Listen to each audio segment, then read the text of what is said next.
তাদের পেশাই ছিল এটা যে তারা কবর থেকে লাশ চুরি করে নিয়ে বিক্রি করতো বিভিন্ন জায়গার মধ্যে। লোকগুলো এমনি চোখের দেখায় ভালো ছিল, কিন্তু এমনি তলে তলে যে আপনার এতটা নিকৃষ্ট ছিল এটি গ্রামবাসী জানে নাই। আপনার একদিন ফাঁসি দেওয়া, তাদের গ্রামে ফাঁসি দেওয়া একটা লাশ আপনার পোস্টমর্টম করার পর রাত্রে জানাজা দিছে। তো ওরা দুইজন আপনার প্ল্যান করে গেছে আপনার মানে লাশটা চুরি করার জন্য আর কি।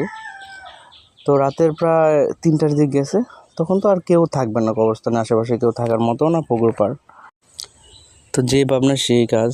তারা প্রতিদিনের মতো, প্রতিদিন বলতে কি আপনার যখন যেখানে আত্মহত্যা করে মারা যায় ওই লাশগুলো কবর থেকে উঠাই আনে, আইনা আপনার ব্ল্যাক ম্যাজিক যারা করে তাদের কাছে বিক্রি করে।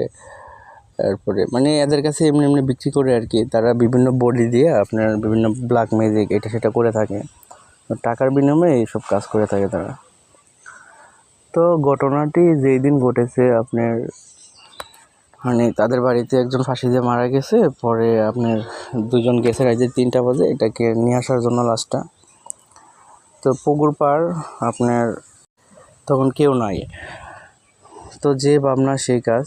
ওখানে যাওয়ার পর আপনার এই কাছাকাছি আইছে 10 কি 15 হাত দূরে থেকে যে আপনার কবরটার পাশে একজন গুছা হইয়া বইসা, আপনার কেউ যদি নামাজের মধ্যে সেজদায় যায় যেভাবে মানে সেজদা দিয়ে রইছে, মানে তাদের দিক পিছনটা দিয়ে। এটা হচ্ছে আপনার মহিলা, চুলগুলো এমনি নিচের দিক মাথার উপর দিয়ে গিয়ে নিচের দিক পড়ে রয়েছে মাটিতে লাগানো, এভাবে সেজদা দিয়ে রয়েছে। আর মানে কী কালার জামা এটা বোঝা যাচ্ছে না, তবে ওরা যেটা বললো যে সারা গায়ে পশম মনে হয় সেরকম দেখা গেছে। তো পরে ভাবতেছি কী ব্যাপার, অন্য কেউ আসছে নাকি লাশটা নেওয়ার জন্য। তো তারা দুজন এটা মানে একটু মানে পলাই গেছে আর কি। সাইডে গাছ ছিল আপনার, বিশাল বড় আম গাছ ছিল, আম গাছের সাইডে পলাই গেছে। পলাই যাওয়ার পরে এর কিছুক্ষণ পরেই দেখতেছে যে আস্তে আস্তে আপনার মাটিগুলো সরাচ্ছে, সেই জিনিসটা সরাইয়া যে চাটি দেয় মানে লাশের ওপর দিয়ে বাঁশগুলা, প্রথম তো বাঁশগুলা দেয় তারপরে চাটি দেয়। তো এখানে আসছে, এখানে পর্যন্ত আইসা আবার মানে স্টপ হয়ে গেছে, মানে কোনো রাজ শব্দ নেই, আবার যেভাবে আগে ছিল এভাবে রয়ে গেছে। এর 2 কি 3 মিনিট পরে হেরা কিন্তু গাছের পিছে দাঁড়ায় এগুলা দেখতেছে। আপনার বেশি দূর না, 10 থেকে 15 হাত দূরে আর কি, মানে চুকি দিয়ে দেখতেছে গাছের পিছন দিক দিয়ে দাঁড়ায় দেখার মতন আর কি। তো এর মানে 2-3 মিনিট পরে দেখে যে আপনার মানে যে কবরস্থানের পুকুর পাড় এর নিচ থেকে আপনার তখন তো ছিল পানি, পানি থেকে মানে আপনার এই যে কুকুরের মতো দেখতে মানে অনেক লম্বা লম্বা 8 থেকে 10টা মানে উপরে উঠছে। কোথা থেকে যে সাঁতার কেটে আইসা আপনার পাড়ের মধ্যে উঠছে, ওইটা ওই জিনিসটার কাছে এসে দাঁড়াইছে। দাঁড়ানোর পর আপনার এরপরে আবার সবাই মিললে আপনার কুকুরগুলো এইভাবে সিরিয়াল ধরে দাঁড়ায় রয়েছে, মানে চতুর্দিক দিয়ে গোবরটাকে বেড়ে দিয়ে দাঁড়ায় আছে। আর ওই যে মানুষের মতো দেখতে ওই জিনিসটা, আর তারপরে এই যে বাঁশের গোলা এগুলা উঠানো শুরু করছে। উঠাইতে পরে একটা পর্যায়ে লাশের কাছে চলে গেছে, লাশটাকে আপনার হাত দিয়ে কবরের ওপরে তুলছে। তোলার পরে তারপরে আপনার লাশটাকে আছে না ছিঁড়া বুকের থেকে আপনার বিভিন্ন কইলজা এগুলো মানে আত্মজোরে এগুলো বের করে খাচ্ছে। আর ওই যে চুলগুলোটা এটা পাশে বসে রয়েছে। তো শিয়াল মানে কুকুরের মতো দেখতে এগুলো আপনার সিরা তামান দেহ যখন খাওয়া শুরু করছে তখন তো খাইতে আছে, রানিংয়ে আছে। তো আপনার কাশি আসলে কিন্তু অনেক সময় মানে আটকানো যায় না, বুঝছেন। ওরা তো এমনিতে এক ভয়ে আছে, আবার হচ্ছে আপনার মানে ওদের আছে না, হঠাৎ করে দুজনের মধ্যে একজন কাশি দিয়ে বসে নাকে মুখে উঠলে যেরকম একটা কাশি না, তো এভাবে কাশি আসার পরে তো কাশি দেওয়ার পরে আপনার যে কুকুরগুলো ছিল ওইটাও ওই মানুষের মতো দেখতে সবগুলা পিছনের দিক ফিরা যাইছে। পিছনের দিক ফিরা যাওয়ার পরে যে মানুষের মতো দেখতে এই জিনিসটা আপনার আস্তে করে পানিতে নেমে মিশে গেছে, মানে সামনে যে পুকুর পাড় পানিতে নেমে মিশে গেছে। তো আর ওই বাকি কুকুরের মতো দেখতে এগুলা এটা খাচ্ছে লাস্টটায়।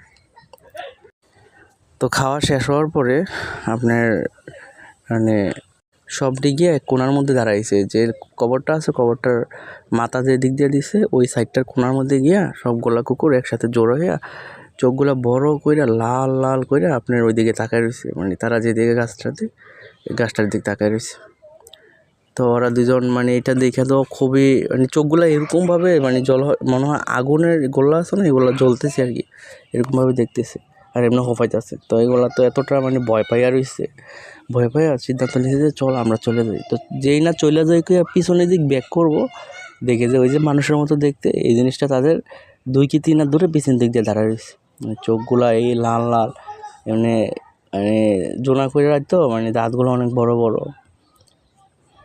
তো এটা দেখে তো মানে সাংঘাতিক ভয় পেয়ে গেছে দোনোজন। তো একজন সাথে সাথে সেন্সলেস হয়ে গেছে, আরেকজন ও মা গো কই আপনার বাড়ির দিকে দৌড় দিচ্ছে।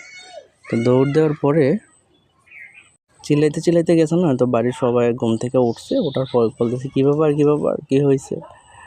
তো পরে একটা পর্যায়ে বললো যে এই খাইনি, মানে পুরো বিস্তারিত বললো আর কি যে এই খাইনি, আমরা এরকমভাবে গেছিলাম। তো সবাই ওকে আপনার গালাগালি বিভিন্ন কিছু বলতেছে, তুই এত নিকৃষ্ট, তোকে কখনো এগুলো মানে কল্পনা করতে পারি না।